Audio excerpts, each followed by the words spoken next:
Good morning, student. Today we will discuss about two protozoal disease, that is malaria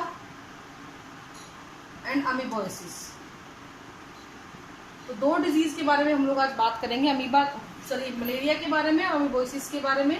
तो first of all you should know these are the protozoal disease. ये किस प्रकार की बीमारियां हैं बेटा? ये प्रोटोजोआ से होने वाली बीमारियां हैं. और यहाँ पे पॉजिटिव एजेंट क्या होगा?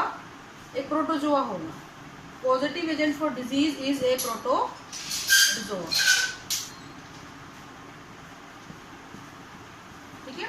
तो ये प्रोटोजोआ में हम लोग सबसे पहले बात करते हैं मलेरिया के. तो मलेरिया का जो पॉजिटिव एजेंट है वो होता है बेटा आपका प्लाज्मोडियम. और अमीबोसिस की अगर हम लोग बात करते हैं तो इसका जो पॉजिटिव एजेंट होता है बेटा वो होता है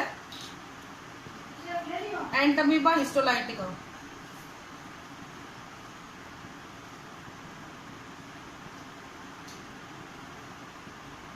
एंटमीबा हिस्टोलाइटिका. तो इस प्रकार से ये डिजीज हो सकती हैं. तो फर्स्ट ऑफ ऑल हम लोग मलेरिया की ही डिस्कशन कर लेते हैं, उसके बाद हम अमीबोसिस की बात करेंगे. तो मलेरिया जो है एक डायजेनेटिक, मलेरिया का जो पैथोजन है वो मैंने आपको बताया प्लाज्मोडियम होता है. और ये प्लाज्मोडियम दो होस्ट के अंदर रहता है, ह्यूमन के अंदर रहता है और मॉस्किटो के अंदर रहता है. और मॉस्किटो कौन सा होता है? Female anopheles. मॉस्किटो कौन सा होता है? फीमेल एनोफिलीज होता है. तो ये डायजेनेटिक है. डायजेनेटिक ऑर्गेनिज्म का मतलब क्या हुआ? This parasite require to host. दो होस्ट की इसको जरूरत होती है. दो होस्ट के अंदर अपनी लाइफ साइकिल को ये कंप्लीट करता है. तो सब ह्यूमन के अंदर इसको हम लोग इसका इंटरमीडिएट होस्ट हम ह्यूमन को मान लेते हैं. इंटरमीडिएट होस्ट किस लिए मानते हैं बेटा? क्योंकि यहाँ पे इसका एसेक्सुअल साइकिल कंप्लीट होता है. और मॉस्किटो को हम लोग इसका डेफिनेट होस्ट मानते हैं. The reason for the calling it definite host because यहाँ पे इसका सेक्सुअल साइकिल जो है वो कंप्लीट होता है. ठीक है. एक चीज आपको ये जानने वाली है कि कौन से इसमें होगा. तो आपको सबसे इंपॉर्टेंट चीज, पैथोजन का नाम प्लाज्मोडियम, होस्ट का नाम ह्यूमन और फीमेल एनाफिलिस मॉस्किटो. यहाँ पे ये एसेक्सुअल साइकिल कंप्लीट करता है, यहाँ पे ये सेक्सुअल साइकिल कंप्लीट करता है. अब इसकी लाइफ साइकिल की मैं बात करती हूँ तो मैं यहीं पे आपको बता रही हूँ कि ह्यूमन के अंदर ही साइकिल कैसे चलता है और मच्छर के अंदर ही कैसे चलता है. तो सबसे पहले कोई भी मच्छर जब इस ह्यूमन को काटेगा तो वो इस ह्यूमन के अंदर बेटा स्पोरोजोइट को छोड़ देता है. तो इन्फेक्टिव स्टेज जो होती है प्लाज्मोडियम की वो क्या होती है? स्पोरोजोइट होती है. ये स्पोरोजोइट जो होते हैं ब्लड के जरिए लीवर सेल में पहुंचते हैं. लीवर में पहुंचेंगे और वहां जाके लीवर सेल में वाया ब्लड के जरिए लीवर सेल में पहुंचेंगे. लीवर सेल में ये एसेक्सुअली रिप्रोड्यूस करते हैं. एसेक्सुअली रिप्रोड्यूस करेंगे जिसकी वजह से लीवर सेल क्या हो जाती है बेटा? रप्चर हो जाएगी, फट जाएगी. जैसे ही लीवर सेल रप्चर होती है ये वापिस से बहुत सारे पैरासाइट कहां पे आ जाते हैं? ब्लड में आ जाते हैं. Parasite in blood. अब जैसे ही पैरासाइट ब्लड के अंदर आता है आरबीसी इन्फेक्ट होती हैं. आरबीसी इन्फेक्ट होने के बाद आरबीसी में भी इसका क्या होता है बेटा? एसेक्सुअल साइकिल चलता है.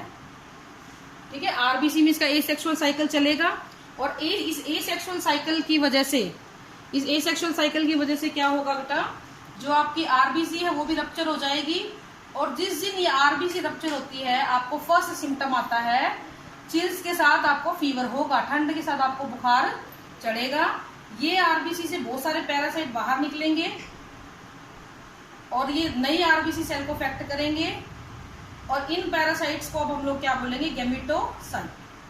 तो यहां तक आपको समझ में आ गया होगा मेरे हिसाब से कि स्पोरोजोइट एंटर करता है और गैमेटोसाइट बनाया जाता है. अब ये जो गैमेटोसाइट है ना बेटा, फॉर एग्जांपल गैमेटोसाइट एक बन गया. अब किसी और मॉस्किटो ने, एक मॉस्किटो आया फीमेल एनोफिलीज, उसने इस इन्फेक्टेड पर्सन जिसके अंदर ये साइकिल चल रहा था ना उसको काट लिया, उसका खून पी लिया. तो ये गैमेटोसाइट भी उसके अंदर एंटर कर गई. तो अब इस मच्छर के अंदर ये गैमेटोसाइट एंटर करेंगे तो वहां कैसे साइकिल चलेगा? ये जो मच्छर ने खून पिया है ना, ब्लड विद गैमेटोसाइट पी लिया, मच्छर ने खून पी लिया इस वाले इंसान का.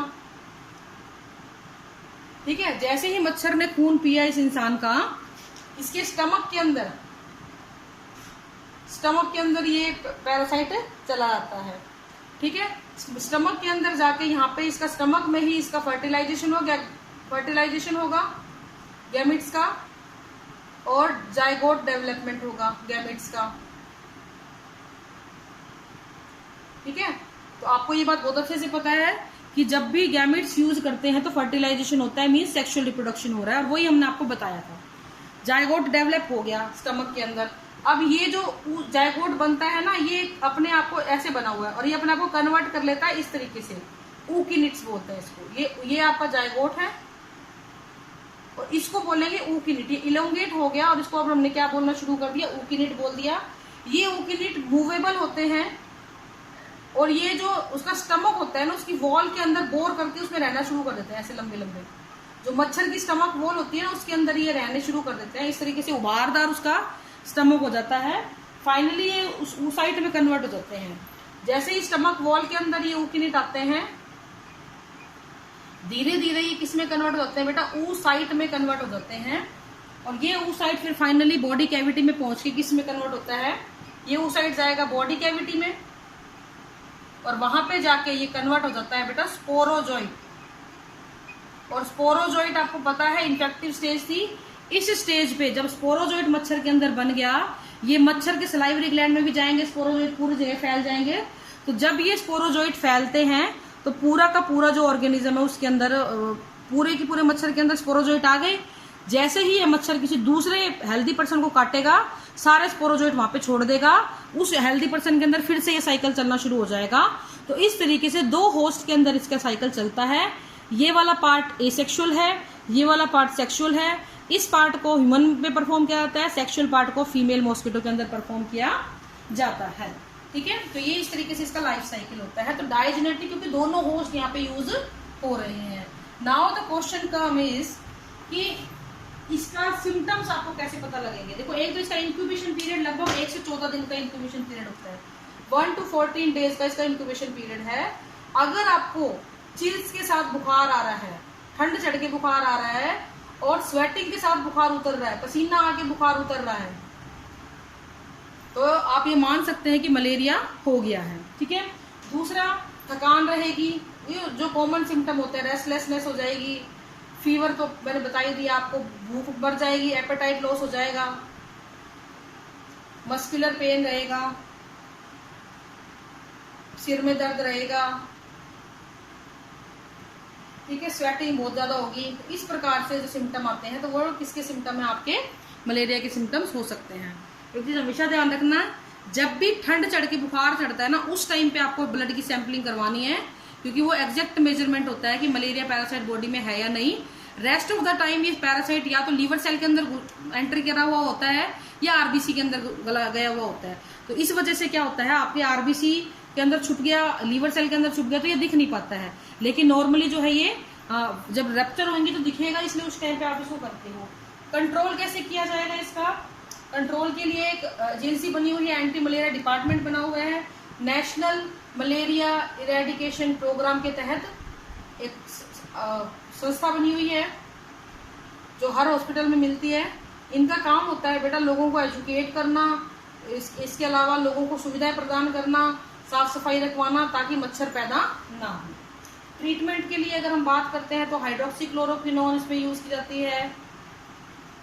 इसके अलावा डेप्सन इसमें डेप्सोन यूज की जाती है, सल्फाडॉक्सिन इसमें यूज की जाती है, उनेन डायरेक्टली भी इसमें यूज की जाती है। तो ये डिफरेंट इसके कंपोनेंट हैं जिन दवाइयों को हम लोग इसमें यूज करते हैं, ठीक है। नेक्स्ट आता है बेटा आपका बचाव कैसे किया जाए। ये तो हुआ कि चलो डिजीज हो गई, अब आता है कि भाई अगर डिजीज हो गई तो इससे बचाव कैसे किया जाए। देखो, बचाव के लिए जरूरी होता है कि मॉस्किटो कोई बढ़ने ना दे। तो मॉस्किटो को और उसके लार्वा को खत्म करने के लिए हम लोग प्रिडेशन की टेक्निक को अडॉप्ट करते हैं। और प्रिडेशन का मतलब आप अच्छे से जानते हैं कि हम लोग मच्छर और मच्छर के लार्वा को किसी और के द्वारा खिलवा देते हैं, वो खा जाते हैं उसको। जैसे कि ड्रैगन फ्लाई है, यूट्रिकुलेरिया है, और आपकी ये है गैम्बूजिया फिश है। तो ये सारे के सारे इसके डक्स हैं, बतख वगैरह, ये सारे के सारे क्या हैं, इसके नेचुरल प्रेडेटर हैं जो मॉस्किटो को खा जाएंगे। मच्छर नहीं होंगे तो मलेरिया भी नहीं फैलेगा। इस तरीके से ये होता है, ठीक है बेटा। फिर हम बात करते हैं अमीबिक डायसेंट्री। अमीबिक डायसेंट्री का पॉजिटिव एजेंट होता है एंड अमीबा हिस्टोलाइटिका। ये पॉजिटिव एजेंट है। इसकी जो इन्फेक्टिव स्टेज होती है वो होती है इसकी टेट्रा न्यूक्लिएटेड सिस्ट। ये आपकी लार्ज इंटेस्टाइन में रहता है। द क्वेश्चन इज कि लार्ज इंटेस्टाइन में क्यों, उससे पहले तो स्टमक भी था। इस सिस्ट की जो वाल होती है बेटा वो बहुत हार्ड होती है, तो सिस्ट जो आपका गैस्ट्रिक जूस है वो उसको अफेक्ट नहीं कर पाता, जबकि ट्रिप्सिन इसको तोड़ देता है, इसलिए इंटेस्टाइन में ज्यादा मिलता है। ठीक है, फैलता कैसे है? फीकल ओरल रूट से फैल सकता है, सेक्सुअल ट्रांसमिशन से फैल सकता है, मक्खियों द्वारा और कॉकरोच के द्वारा भी फैलाया जा सकता है। इंक्यूबेशन पीरियड 2 से 4 हफ्तों का। आपके पेट में इसमें दर्द होगा और ब्लडी स्टूल होगा। आपका जो स्टूल है, ब्लड विद स्टूल, जो स्टूल होता है या फीकल मटेरियल जो आता है उसमें ब्लड आना शुरू हो जाता है। ये काफी ज्यादा इफेक्ट करता है, इसलिए इसको हिस्टोलाइटिका बोला जाता है। ये आपके आरबीसी को तोड़ना शुरू कर देता है। इसके डायग्नोस्टिक क्या होती है बेटा? चारकोट लेडन क्रिस्टल्स आपको मिलने शुरू हो जाते हैं ईओसिनोफिल में। चारकोट लेडन क्रिस्टल की प्रेजेंस ये बताती है कि एंटमीबा हिस्टोलाइटिका का इन्फेक्शन हो चुका है। ट्रीटमेंट मेट्रोनिडाजोल और टिनिडाजोल। तो दीज आर द क्योर और ट्रीटमेंट। ठीक है, आज के लिए इतना ही बेटा, protozoal disease. Thank you and have a nice day.